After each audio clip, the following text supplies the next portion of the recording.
Well, Chris, a tough game for 5 innings, just dominating. Then it just seemed to come apart in the 6th inning. What happened?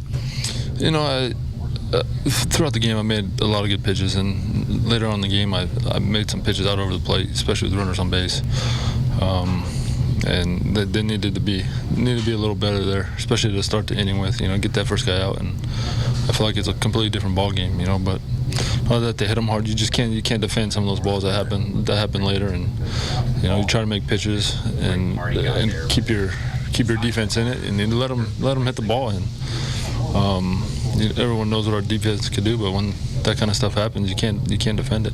You know, when you look at that inning, and you mentioned them, there was the bloop base hit, there was the swinging bunt on the broken bat. I know they all count, but a bit unlucky as well. Yeah, I mean, going back and looking at the pitches, I mean, they weren't where they needed to be. Bad pitches, you know, which is frustrating because I felt like I was making some decent pitches throughout with all of them except for the curveball. And you know, like you said, it's unfortunate because they didn't really square the ball up, the ones that really hurt us, other than I think the last one. But you know, the opportunity was there for me to get out of that inning, and I just couldn't get the job done. Now, when you go back and look at the tape and look at the performance that you did, it's kind of amazing how for 5 innings they can't touch you, and then for 1 inning they're getting better looks. Is it just a matter of where the command was or wasn't in that inning?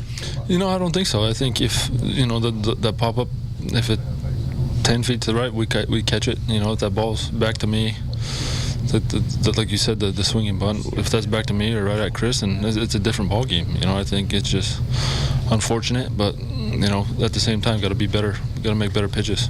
And it looked like you rose up to facing Hamels. I mean, this was a tight game, a real pitcher's duel going into the 6th. Yeah, you know, our guys did a great job, you know, making them throw a bunch of pitches and fighting them off in deep counts and getting some big hits at the same time. You know, it's fun to watch that kind of stuff. And it's unfortunate that, you know, I couldn't get the big out or a ground ball when I needed it. All right, Chris, appreciate the visit. Thank you, I appreciate it.